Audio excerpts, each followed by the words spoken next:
आप सभी को जय मसीह की। आज के आत्मिक मन में आप सबका स्वागत करता हूं। मेरे प्रियो, आप जो ऑनलाइन के माध्यम से हमारे साथ जुड़े हैं, आइए इस लिंक को कॉपी करिए, अपने परिवार दोस्तों को शेयर करिए ताकि और भी लोग हमारे साथ इस आत्मिक विचार में जुड़ने पाए। मैं एक वचन से आपको उत्साहित करना चाहता हूं। बाइबल बताती है परमेश्वर ऐसे आराधकों को ढूंढता है जो परमेश्वर की आराधना आत्मा और सच्चाई से करते हैं। आइए मेरे प्रियो, आज अपने हृदय को ऐसा तैयार करें, अपने मन को ऐसा तैयार करें, वो आराधना प्रभु के पास लेके आए जो परमेश्वर आत्मा और सच्चाई से हमें और आपको ढूंढता है, और परमेश्वर को ऐसी आराधना दे ताकि परमेश्वर प्रसन्न होने पाए। और मुझे एक चीज बहुत पसंद आता है जो मैं आपके साथ शेयर करता हूं। जब भी मेरी और आपकी आराधना परमेश्वर को प्रसन्न करेगी, आपके लिए मेरे लिए हर वो द्वार को खोलेगी जो आप और मैं चाहते हैं। आइए ऐसी आराधना करें, ऐसी आराधना करें परमेश्वर खुश होने पाए। आइए हम मिलकर प्रभु की आराधना करें, प्रार्थना करते हैं। खुदावन आसमानी बाप, इस समय आपकी हजूरी में आते हैं नम्रता और दीनता के साथ। पवित्र परमेश्वर, जब हम आपकी आराधना करते हैं, होने देना हमारी आराधना आपको ग्रहण योग्य होने पाए। परमेश्वर, हर चीजों के लिए प्रभु आपको धन्यवाद देते हैं, और आगे कार्य के लिए प्रभु जो इस आत्मिक विचार में हम जो भी कार्य करते हैं प्रभु, होने दे आपकी अगुवाई हमारे साथ होने पाए। हर बात के लिए आपको धन्यवाद देते हुए प्रार्थना यीशु आपके मुबारक और मीठे नाम से मांगकर सबने कहा आमीन, आमीन, आमीन।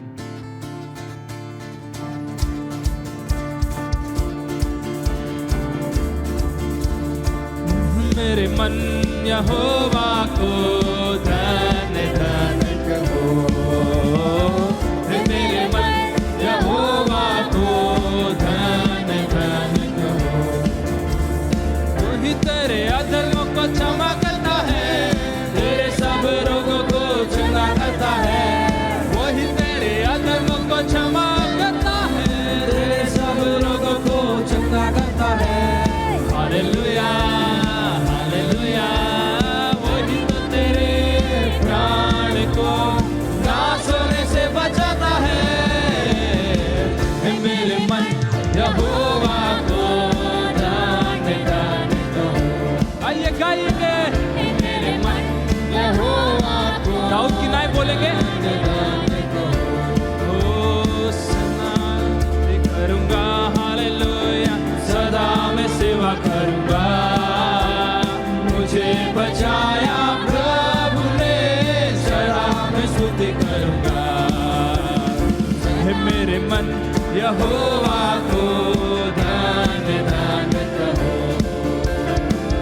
मेरे मन यहोवा को धन्य धन्य कहो। हे यहोवा, यहोवा, भलाई को तेरी सदा मैं गाता रहूंगा।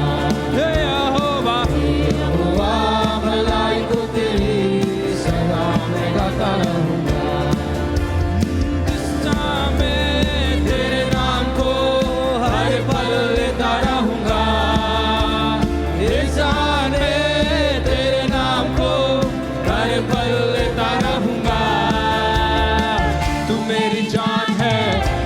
ईमान है, तू मेरी जान है, तुझ पर ईमान है सारे जहां में।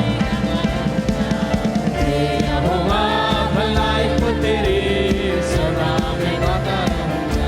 यहोवा, यहोवा, भलाई को तेरी सदा मैं गाता रहूंगा।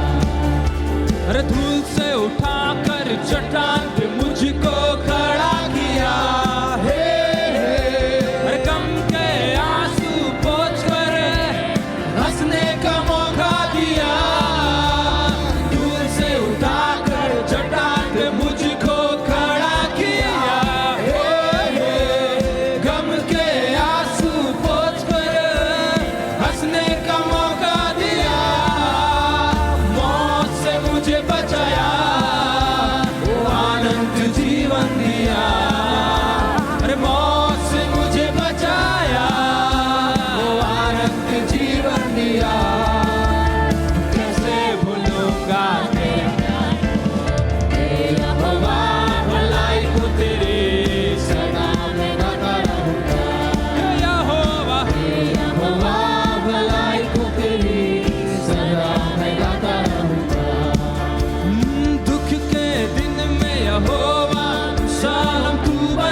मेरे मन यहोवा को धन्य धन्य कहो। ओ मैं मेरे मन यहोवा को धन्य धन्य कहो। सतनाश के गड़े से मुझे निकाला, दलदल के खींच से मुझे उबारा। सतनाश के गड़े से मुझे निकाला, दलदल के खींच से मुझे उबारा। हालेलुया हालेलुया, मेरे पैरों को दृढ़ किया है, चट्टान पे खड़ा किया है। मेरे मन यहोवा को धन्य धन्य कहो। मेरे मन यहोवा को धन्य धन्य कहो। हे यहोवा भलाई को तेरी सदा मैं गाता रहूंगा। हे यहोवा भलाई को तेरी सदा मैं गाता रहूंगा। ओ प्रभु तेरी भलाइयों को सदा मैं गाता रहूंगा। प्रभु तेरा धन्यवाद, परमेश्वर तेरा धन्यवाद। मेरे प्रिय भाइयों, अपने आवाजों को उठाकर प्रभु को धन्यवाद दे। बोले प्रभु धन्यवाद, केवल सदा मैं तेरी आराधना करता रहूंगा। और बोले प्रभु तेरी हजूरी मेरे लिए काफी है, तेरी हजूरी मुझे चाहिए। जब मैं तेरी आराधना करूंगा, मैं तेरे करीब आऊंगा, तेरी उपस्थिति में बैठूंगा, तेरे साथ बातें करूंगा। प्रभु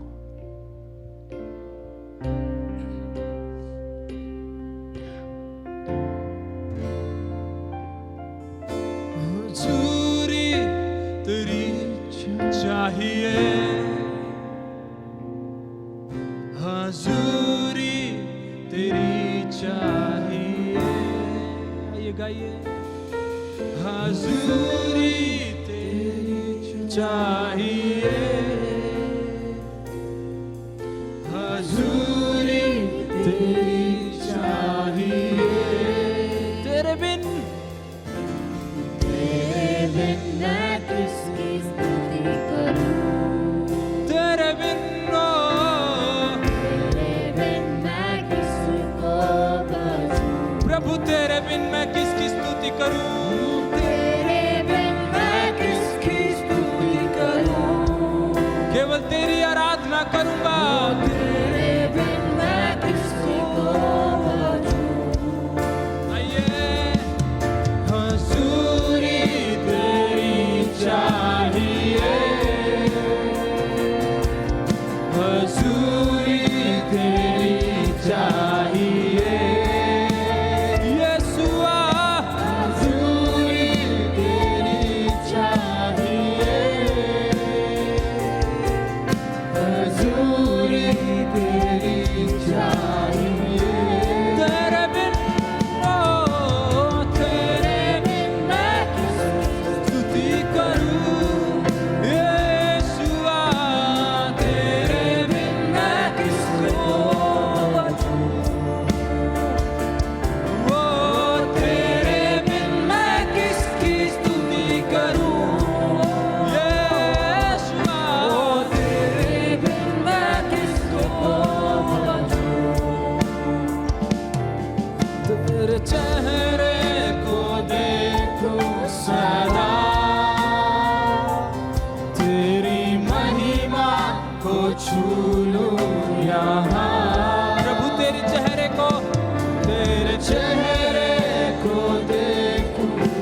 स्तुति करूं और तेरे बिन मैं किसकी महिमा करूं राजा।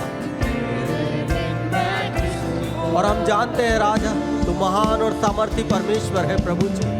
तेरे समान और कोई भी नहीं, तेरे जैसा और कोई भी नहीं है। तू ही आदर के योग्य है, तू ही महिमा के योग्य है, तू ही स्तुति के योग्य है प्रभु। Thank you Jesus, thank you Jesus. जैसे आप हमें ऑनलाइन के माध्यम से देख रहे हैं, मैं चाहूंगा आप जहां कहीं से भी हमें देख रहे हैं, आइए अपने घुटनों पे आए और अपने हाथों को प्रभु की ओर उठाएं और प्रभु की आराधना करें।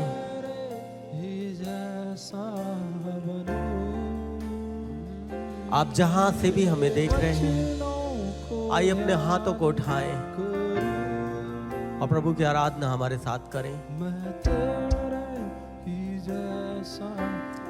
कहें प्रभु तेरे जैसा मन, तेरे जैसा हृदय हमें दे प्रभु। और जब प्रभु हम तेरे वचनों का ध्यान करते हैं प्रभु, तब हमारे सोच, हमारे विचार, हमारे चाल चलन प्रभु के जैसे बनते चले जाते हैं। और आइए इसीलिए कहें तेरे बिन मैं किसकी स्तुति करूं। आइए अपने हाथों को उठाएं और कहें तेरे बिन मैं किसकी स्तुति। क्योंकि तू ही तो मेरा सृष्टिकर्ता परमेश्वर है, तू ही तो मेरा रचना करने वाला परमेश्वर है, तू ही तो मुझे बनाने वाला परमेश्वर है, तू ही तो मेरा उद्धार करता परमेश्वर है, तू ही तो मेरे सृष्टि और रचना करने वाला परमेश्वर है। आइए प्रभु को आराधना दे, आइए प्रभु को आराधना दे, आइए अपने हाथों को उठाएं और प्रभु को आराधना दे। आइए कहेंगे हालेलुया। वो आदर के योग्य है, वो महिमा के योग्य है।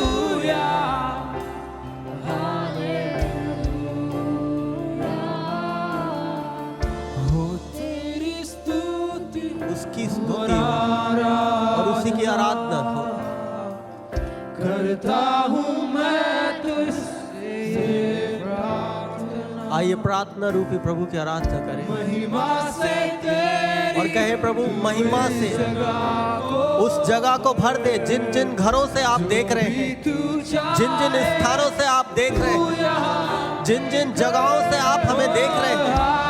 आइए प्रभु से कहे प्रभु उन जगहों को अपनी महिमा से भर दे, अपनी महिमा से भर दे।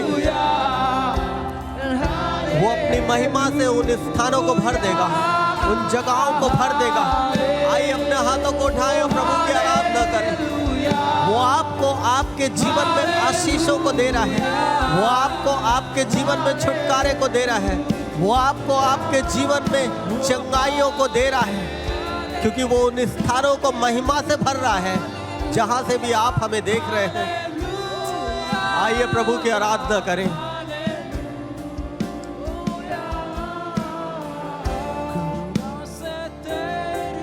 नया दिन दिखाता है, ढाल बनकर मेरी मुझे बचाता। आइए कहें ढाल बन के मुझे बचाता है। जब मैं पुकारूं, जब आप उसे पुकारेंगे वो उस स्थान में आएगा जहां आप हैं, जहां आपकी परेशानियां हैं, जहां आप समस्याओं में हैं, वो उस जगह में आएगा। वो उस जगह में आने के लिए तैयार है।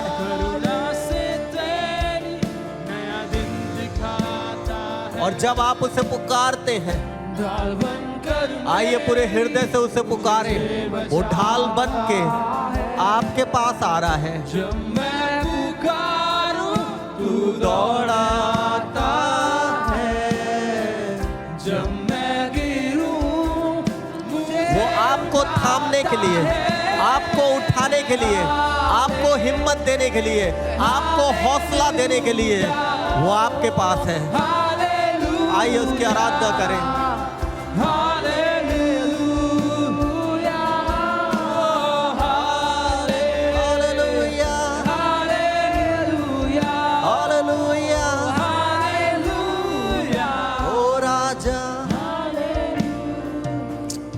Thank you Jesus, thank you Jesus.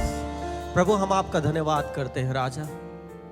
एक बार और आपने हमें ये मौका दिया, एक बार और आपने हमें ये अवसर दिया कि हम आपके चरणों के निकट आ सके और आपको हृदय से स्तुति और आराधना दे सके। हम जानते प्रभु इस संसार में कितने भी लोग आज के समय को नहीं देख पाए होंगे, लेकिन आपने हमें ये मौका और अवसर दिया कि हम अपने घरों में तुझे महिमा और स्तुति देने पाए। हमारी आराधना को ग्रहण कर और हमें आशीषित कर। हमारी आराधना को ग्रहण कर अपने राज्य में प्रभु धन्यवाद करते हैं, धन्यवाद करते हैं प्रभु। Thank you Jesus, thank you Jesus. प्रभु जी हम आपका धन्यवाद करते हैं राजा। हमारे घर सुरक्षित हैं, हमारे परिवार सुरक्षित हैं, हमारे बच्चे, हमारे व्यवसाय सुरक्षित हैं। हम धन्यवाद करते हैं राजा, धन्यवाद करते हैं। तूने हम में से हर एक को छुआ और हम में से हर एक से बातें की, इसके लिए हम धन्यवाद करते हैं। धन्यवाद के साथ प्रार्थना यीशु मसीह के सामर्थी नाम से मांगते हैं, आमीन, आमीन। इस समय पास्टर वरुण आएंगे और हमें सूचनाओं को देंगे। धन्यवाद पास्टर जॉनसन। ये समय है सूचनाओं का और इस सप्ताह की सूचनाएं इस प्रकार से हैं। हमारी हिंदी आराधना सभाएं फैजाबाद के भिन्न भिन्न क्षेत्रों में होती हैं, जैसे कि धीरज नगर की आराधना सभा सुबह 9 बजे धीरज नगर क्षेत्र में होती है। सूरज कुंड की आराधना सभा सुबह 11 बजे सूरज कुंड क्षेत्र में होती है। रामनगर की आराधना सभा सुबह 8 बजे और 9:30 बजे रामनगर क्षेत्र में होती है। भारत कॉलोनी की आराधना सभा सुबह 9 बजे भारत कॉलोनी क्षेत्र में होती है। 21D की आराधना सभा सुबह 9 बजे 21D क्षेत्र में होती है। दयाल नगर की आराधना सभा दोपहर 12:30 बजे सूरज कुंड क्षेत्र में होती है। नीमका की आराधना सभा सुबह 9 बजे नीमका क्षेत्र में होती है। गदाखोर की आराधना सभा शाम 5:30 बजे गदाखोर क्षेत्र में होती है। अंग्रेजी की आराधना सभा सुबह 10 बजे 21C क्षेत्र में होती है। यदि आप इन क्षेत्रों के आसपास रहते हैं तो कृपया करके आप हमारे साथ किसी भी एक आराधना सभा में जरूर भागी हों। हर रविवार सुबह 11 बजे YouTube के माध्यम से आत्मिक मनन प्रस्तुत किया जाता है। मैं चाहता हूं आप इसमें जरूर जुड़ें और प्रभु की आशीष को पाएं। हर शुक्रवार शाम 6:30 बजे शुक्रवार की प्रार्थना सभा मुख्य कलीसिया भवन 21C में होती है। अगर आप किसी कारणवश नहीं आ पाते हैं तो हमारे साथ आप ऑनलाइन के माध्यम से जुड़ सकते हैं, जैसे कि जूम, फेसबुक और यूट्यूब के माध्यम से। प्रतिदिन पासवान और प्रार्थना का दल आपके लिए प्रार्थना करते हैं। अगर आपके पास कोई भी प्रार्थना का निवेदन या गवाही है तो आप जो नंबर स्क्रीन पर दिया गया है उस पर आप अपना प्रार्थना का विनती या गवाही को मैसेज या व्हाट्सएप कर सकते हैं, ताकि हम आपके लिए प्रार्थना करें। आज के लिए इतना ही। अधिक जानकारी के लिए आप अपने क्षेत्रीय पासवान से संपर्क करें। धन्यवाद पास्टर वरुण, हमें अच्छी रीति से सूचनाओं को बताने के लिए। मैं आशा करता हूं आप लोगों ने अच्छे से सूचनाओं को सुना है और उसे याद रखेंगे, और जैसे जैसे प्रोग्राम बताए गए हैं उस तरीके से आप उसमें भाग लेंगे। आइए, इस समय है कि हम भेंट और 10वां अंश देंगे। तो इस समय के लिए फिर से पास्टर वरुण आएंगे और हमें भेंट और 10वां अंश देने के लिए उत्साहित करेंगे। ये समय है प्रभु को देने का, और बाइबल से हम इस एक पद को पढ़ेंगे आपके लिए। नीति वचन का किताब 3:9 पढ़ेंगे। इस प्रकार लिखा है उसमें कि अपनी संपत्ति के द्वारा और अपनी भूमि की पहली उपज देकर यहोवा की प्रतिष्ठा करना। आपके पास जो आज है उसे आप देकर यहोवा की प्रतिष्ठा करें। बाइबल कहती है हमें परमेश्वर को उदारता के साथ देना है। आइए हम अपने भेंट और दशमांश को परमेश्वर के पास पहले लाएं। आइए हम प्रार्थना करते हैं। प्यारे प्रभु जी, हम आपसे प्रार्थना करते हैं पिता, जो लोग आपको भेंट और दशमांश को दे रहे हैं प्रभु जी, उसमें आपकी आशीष को बोलते हैं खुदा बाप। हम प्रार्थना करते हैं उनके खत्ते, उनके घर में आप बरकत को देना प्रभु परमेश्वर पिता। उनके घर में कोई कमी घटी ना होने पाए पिता। प्रार्थना करते हैं जो लोग आर्थिक जरूरतों में होकर पिता आपको दे रहे हैं प्रभु जी पिता, उस कंगाल विधवा के समान जिसके पास 2 दमड़ी था प्रभु, जिस प्रकार आपने उसको बोताए से आशीष को दिया पिता, मेरी प्रार्थना है उनको भी आप आशीष को दे। जो लोग आज दे रहे हैं प्रभु पिता, जो लोग आज नहीं दे पा रहे प्रभु, उन्हें भी आप देने के योग्य बनाए, ताकि पिता वो आपको देकर परखें कि प्रभु आप उनसे कितना प्यार करते हैं पिता। आज की भेंट और दशमांश पर आपकी आशीष को बोलते हुए प्रार्थना को यीशु तेरे नाम से मिलकर मांगते हैं, आमीन। कृपया ध्यान दें, आप अपने भेंट और दशमांश को ऑनलाइन के माध्यम से दे सकते हैं, जैसे कि फोन पे, गूगल पे, अमेजोन पे, पेटीएम, पेजैप, QR कोड को स्कैन करके, और आप बैंक ट्रांसफर के माध्यम से भी अपने भेंट और दशमांश को दे सकते हैं। मैं आशा करता हूँ आपने अपने भेंट और 10वां अंश प्रभु के राज्य में दे दिए हैं। यदि आप किसी कारण से नहीं दे पाए हैं तो अभी भी स्क्रीन पर आ रहे नंबर पर आप भेज सकते हैं। ये समय होगा प्रभु के वचनों को मनन करने का। आइए हम पास्टर अरुण के द्वारा प्रभु के वचनों को सुने। इस समय मैं पास्टर अरुण का स्वागत करूंगा। वो आएंगे और हमें प्रभु का वचन देंगे। आइए इस समय हम परमेश्वर के वचन में हम सीखेंगे, परमेश्वर के वचन को अध्ययन करेंगे। और मैं आशा करता हूं कि सभी के पास बाइबल है। जिनके पास बाइबल नहीं है आप निकाल लें, और अगर आप कहीं दूसरे कहीं पे बैठे हैं तब भी आप अपने डिवाइस को खोलें, वहाँ पे परमेश्वर के वचन को निकालेंगे और हम पढ़ेंगे। इस समय हम मनन करेंगे कि परमेश्वर के उपस्थिति में जाने के लिए हमको क्या करने की आवश्यकता है। जैसे इस साल हमको परमेश्वर ने एक विषय दिया है, एक थीम दिया है कि हम परमेश्वर जो है आश्चर्य कर्म करने का परमेश्वर है।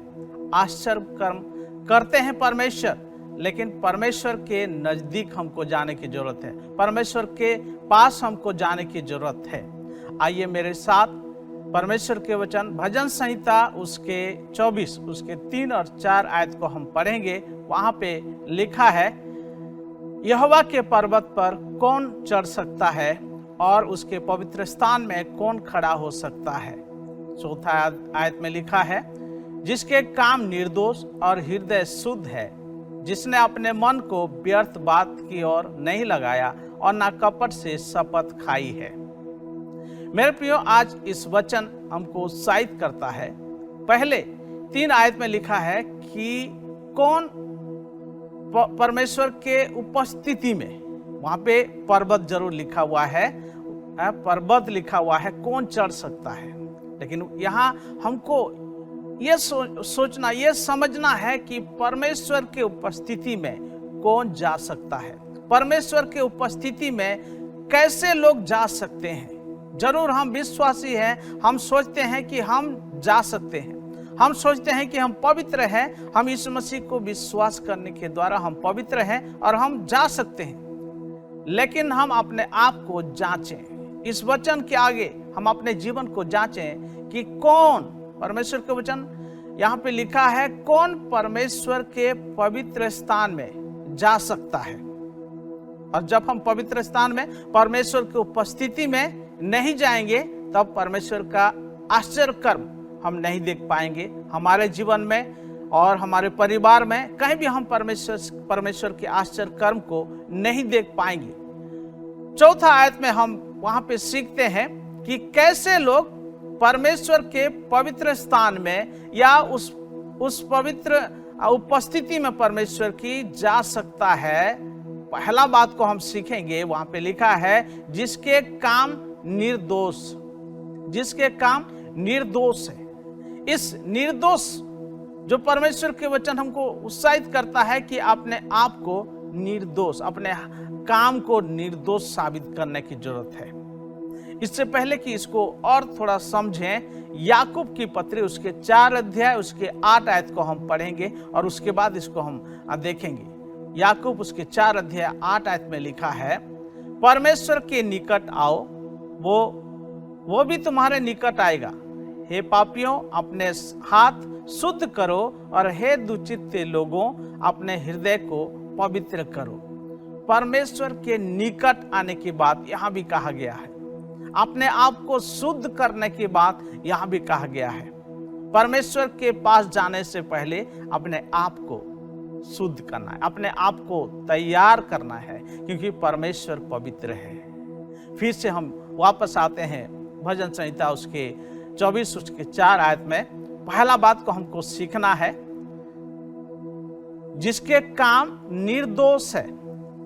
हम काम अपने हाथों से करते हैं, काम अपने हाथों से करते हैं, और हम अपने काम को कैसे करते हैं अपने आप को जांचेंगे कि हम जो काम करते हैं हम कितना ईमानदारी के साथ करते हैं, या हमारे कामों में भी हम जो है मिलावट करते हैं। यहाँ पे काम जरूर लिखा है, लेकिन अपने हाथों के द्वारा जब हम काम करते हैं, अपने हाथों को देखेंगे अपने हाथों को जो है, हम अपने हाथों के द्वारा जो हम काम करते हैं, कैसे हम करते हैं।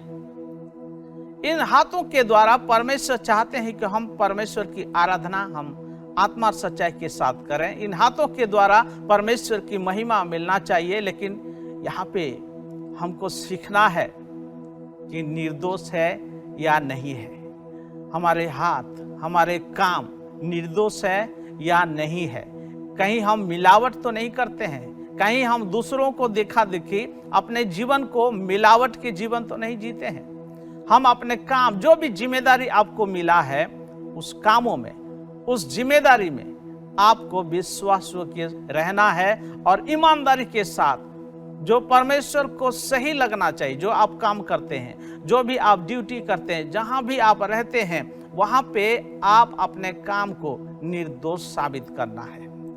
आपको याद होगा पुराने नियम में परमेश्वर के भय मानने वाला एक जवान यूसुफ था, जिसका नाम यूसुफ है।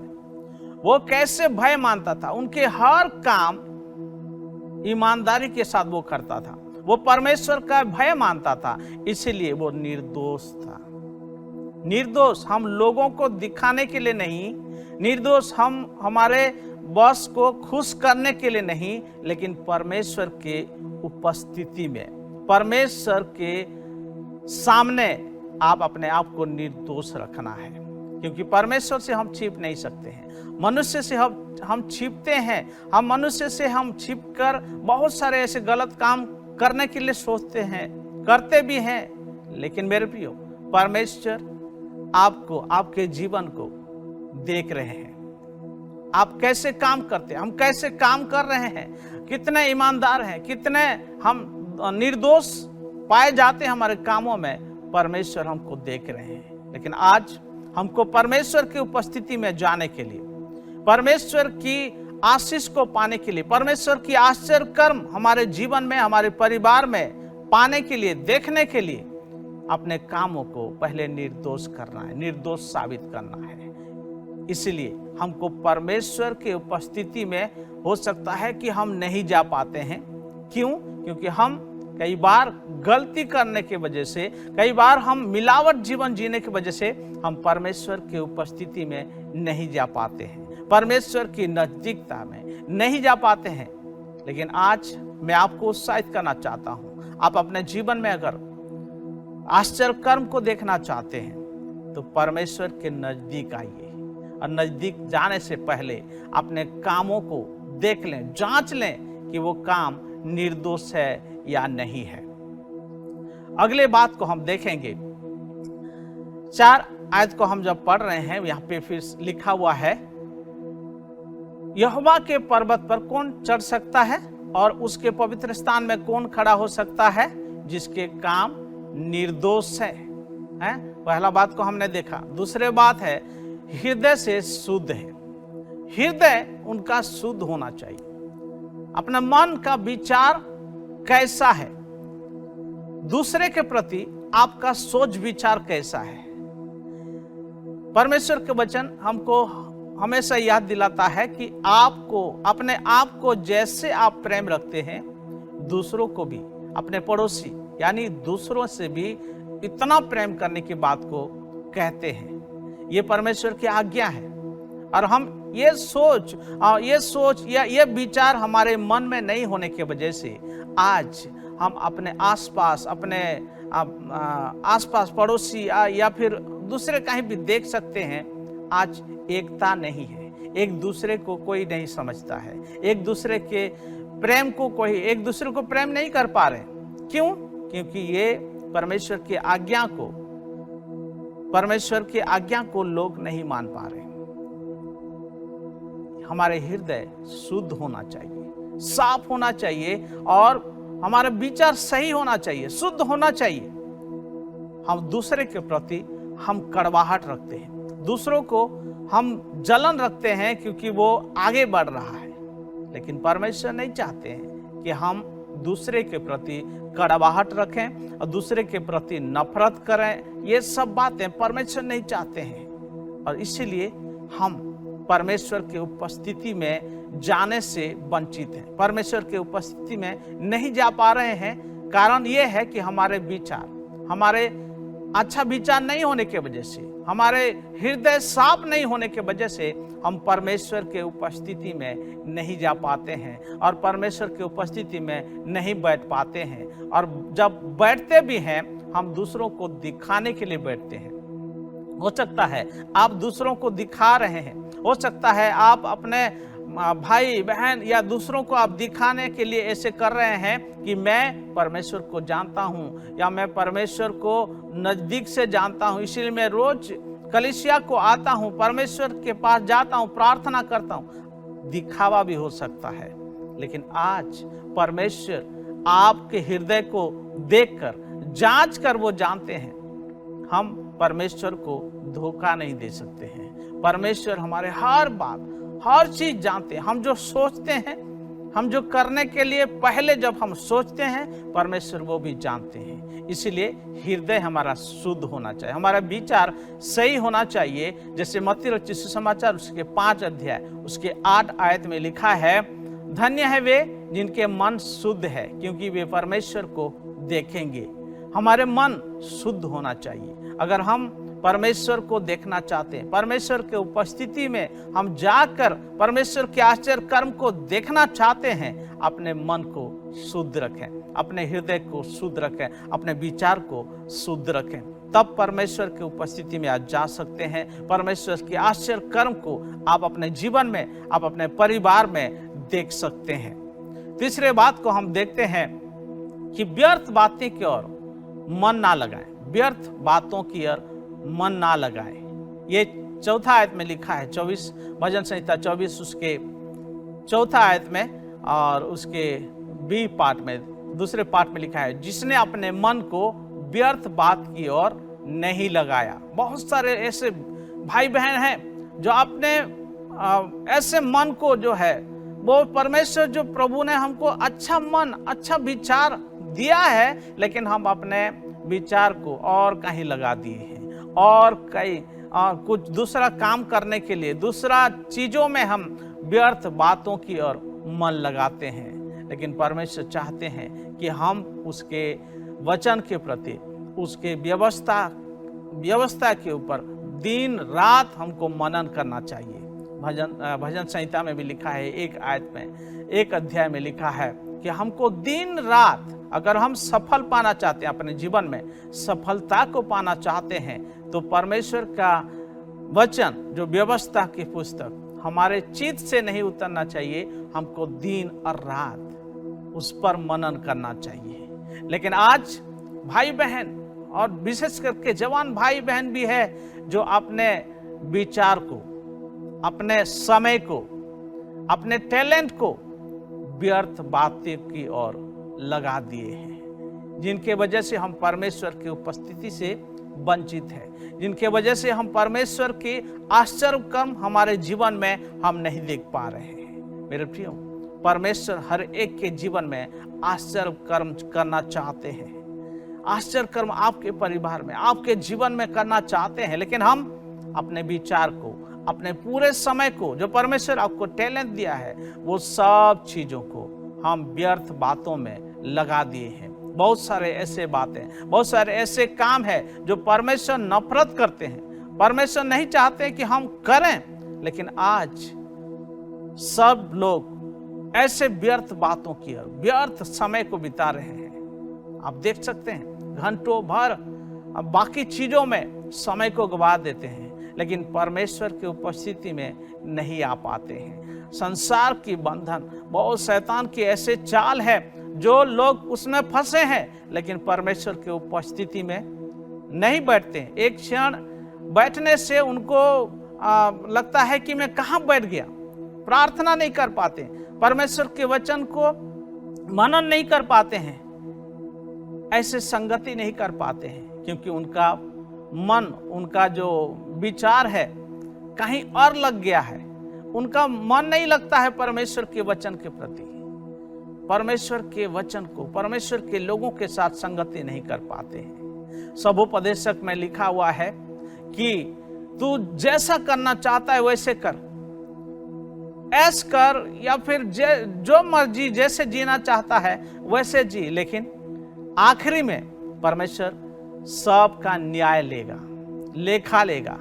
लेकिन उस समय क्या जवाब होगा आपका? क्या जवाब होगा? क्यों समय को गवा दिया? क्यों आपको उस समय और पश्चाताप नहीं कर सकते हैं? आप नहीं बोल सकते, कोई भी बहाना नहीं चलेगा। ये समय है मेरे प्रियो, ये समय है, ये अनुग्रह का समय है जो यीशु मसीह ने आपको फ्री में दिया है। ये व्यर्थ बातों की और लगाने की समय नहीं है, व्यर्थ अपने समय को बिताने की समय नहीं है। आप जो परमेश्वर इस समय हमको प्रभु ने समय को दिया है, आप अपने अच्छा समय को परमेश्वर के साथ बिताएं। और सच में परमेश्वर आशीष देते हैं, आशीष देने के लिए परमेश्वर आपको बनाए हैं। परमेश्वर आपको आशीष देने के, आपके जीवन में आश्चर्य कर्म करने के लिए प्रभु ने आपको ये अवसर को दिए हैं। एक वचन को पढ़ेंगे, कुलोसियों उसके 3 अध्याय उसके 5 आयत में लिखा है, इसलिए अपने उन अंगों को मार डालो जो पृथ्वी पर है, अर्थात व्यभिचार, अशुद्धता, दुष्कामना, बुरी लालसा और लोभ जो मूर्ति पूजा के बराबर है। ये सब बातें हमारे मन को भटकाता है। हम अपने व्यर्थ बातों को समय गवा देंगे ये सब बातें करने के द्वारा। लेकिन विश्वासी हम जो प्रभु के लोग हैं, हमको परमेश्वर के उपस्थिति में समय को बिताना है, ना कि ये सब चीजों में जो संसार में। ये लिखा है कि ये सब जो है पृथ्वी पर है, पृथ्वी पर है। हम जरूर पृथ्वी पर हैं, लेकिन हम परमेश्वर के लोग हैं, परमेश्वर के लोग हैं और परमेश्वर के काम को हमको करना चाहिए, परमेश्वर की इच्छा हमको पूरा करना चाहिए। चौथी बात, ना कपट से शपथ खाई हो, ना कपट से शपथ खाई हो। परमेश्वर जो सब चीजों को बना दिए, सभी चीजों को उसने बनाया है। हम विश्वास करते हैं कि परमेश्वर नहीं है, परमेश्वर ही है जो ये सब चीजों को बनाया। किसी की चीज को हम, परमेश्वर की किसी भी चीज को शपथ नहीं खा सकते, ना पृथ्वी के नाम ले सकते हैं, ना स्वर्ग का शपथ खा सकते हैं, किसी के नहीं। ये हमको परमेश्वर के वचन हमको उत्साहित करता है कि हमको शपथ नहीं खाना है। याकूब के पत्र उसके 5 अध्याय उसके 12 आयत में लिखा है, पर हे मेरे भाइयों, सबसे श्रेष्ठ बात यह है कि शपथ ना खाना, ना स्वर्ग का, ना पृथ्वी की, ना किसी और वस्तु की, पर तुम्हारी बातचीत हाँ की हाँ और नहीं की नहीं हो, कि तुम दंड के योग्य ना ठहरो। मेरे प्रियो, परमेश्वर की वचन साफ और स्पष्ट रीति से हमको कहता है कि हमको किसी भी चीज के लिए, किसी भी चीज के नाम लेकर हम शपथ नहीं खा सकते हैं, क्योंकि ये सब चीजें परमेश्वर का ही है। और परमेश्वर कहते हैं कि इसका है ना पृथ्वी, ना आकाश, ना किसी भी वस्तु को लेकर हम शपथ खा सकते हैं। नहीं, किसी भी चीज को लेकर किसी का नाम भी नहीं लेना है कि शपथ खाएं। परमेश्वर कहते हैं तुम्हारे हाँ की हाँ और ना की ना होना चाहिए। आपके जवाब हाँ की हाँ, ना की ना, इससे बढ़कर और कुछ बात नहीं है। हमारे जवाब, हमारे उत्तर हाँ और नहीं तो ना होना चाहिए। और उसमें आपको कोई दूसरा माने या ना माने, आपको शपथ खाने की जरूरत नहीं है। परमेश्वर ये सब चीजों करने के बाद आपके जीवन में परमेश्वर अद्भुत काम करेंगे, अद्भुत काम करेंगे। फिर से मैं इस आयत को पढ़ूंगा, उसके बाद हम प्रार्थना में जाएंगे। इसमें लिखा हुआ है, यहोवा के पर्वत पर कौन चढ़ सकता है और उसके पवित्र स्थान में कौन खड़ा हो सकता है? जिसके काम निर्दोष और हृदय शुद्ध है, जिसने अपने मन को व्यर्थ बात की ओर नहीं लगाया और न कपट से शपथ खाई हो। मेरे प्रियो, आज अपने जीवन में ठान लें कि मैं निर्दोष काम नहीं करूंगा। मेरे हाथों के द्वारा परमेश्वर के ही नाम की महिमा होने पाए। मेरे हाथों के द्वारा मैं और कोई गलत काम जिनके वजह से मैं दोषी ठहरा हूं, ऐसे काम नहीं करूंगा। और हमारे हृदय हमेशा शुद्ध होना चाहिए। मुझे परमेश्वर की उपस्थिति में जाने से पहले मेरे हृदय को मैं पवित्र करूंगा, शुद्ध करूंगा, क्योंकि मेरा यीशु मसीह पवित्र है। और अपने व्यर्थ बातों की ओर मन नहीं लगाना है। अपने मन को अच्छे बातों की ओर, जो परमेश्वर चाहते, जो परमेश्वर करने के लिए हमको कहते हैं, उसी में ही हमको ध्यान लगाने के लिए हमको लगाना है। और कपट से हमको कभी भी शपथ नहीं खाना है। तब हम परमेश्वर के उपस्थिति में हम जा सकते हैं। परमेश्वर जो कहते हैं, हम परमेश्वर के उपस्थिति में जाकर हम परमेश्वर के आश्चर्य कर्म को देख सकते हैं। मेरे भाई और बहन, अगर आपके जीवन में आप आशीष पाना चाहते हैं, परमेश्वर के आश्चर्य कर्म को देखना चाहते हैं आपके जीवन में, आपके परिवार में, तो परमेश्वर की इस वचन अपने जीवन में लागू करें।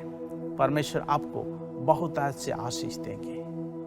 प्रभु आप सभी को इस वचन सुनने के द्वारा प्रभु आपको आशीष दे। मैं आशा करता हूँ आप सभी ने प्रभु के दास के द्वारा बताए गए वचनों को बहुत अच्छे से सुना और हमने आज उससे सीखा कि जब हम प्रभु की उपस्थिति में आते हैं, प्रभु हमारे जीवन में आशीषों को देता है और आश्चर्य कर्मों को करता है। जैसे ये वर्ष आश्चर्य कर्मों का वर्ष है, हम अपने जीवन में आश्चर्य कर्मों को देख सकते हैं जब हम प्रभु की उपस्थिति में आते हैं। लेकिन जैसे प्रभु के दास ने बताया कि किस कारण से हम प्रभु के उपस्थिति में आ सकते हैं, उन चीज़ों पर हम ध्यान दें, हमारे मन शुद्ध हो, हमारा जीवन अच्छा हो, और तभी हम प्रभु की उपस्थिति में आकर प्रभु से आशीष प्राप्त कर सकते हैं। आइए हम प्रार्थना करें कि प्रभु हमें अपने जीवन में उसकी उपस्थिति में रहना सिखाए। आइए हम प्रार्थना करें। प्रभु जी, हम आपका धन्यवाद करते हैं राजा। एक बार फिर से तेरे चरणों के निकट आते हैं। जो लोग हमें ऑनलाइन के माध्यम से देख रहे हैं, उन सभी को तेरे हाथों में सौंपते हैं प्रभु, और प्रार्थना करते हैं प्रभु हमें अपनी उपस्थिति में आना सिखा, ताकि प्रभु हम इन आश्चर्य वर्ष के समयों में आश्चर्य के काम अपने जीवन में होते हुए देख सकें। मेरी प्रार्थना है प्रभु, जितने लोग आज अपने हृदय को तैयार किए हैं तेरे लिए, प्रभु हम प्रार्थना करते हैं उन सबको अपनी उपस्थिति में चलना सिखा और उनके जीवन में चंगाई, छुटकारा और आशीषों को दे। प्रभु हमारी प्रार्थना है प्रभु, हर एक को सुरक्षा दे, हर एक को संभाले रखे। आपकी दया, आपका अनुग्रह हर एक के जीवन पे बना रहे। सारी प्रार्थना विनती को हम यीशु मसीह के सामर्थी नाम से मांगते हैं, आमीन। और अब परमेश्वर पिता का प्रेम, प्रभु यीशु मसीह का अनुग्रह और पवित्र आत्मा की संगति अब से लेकर हमेशा तक हम सबों के साथ होता रहे, आमीन।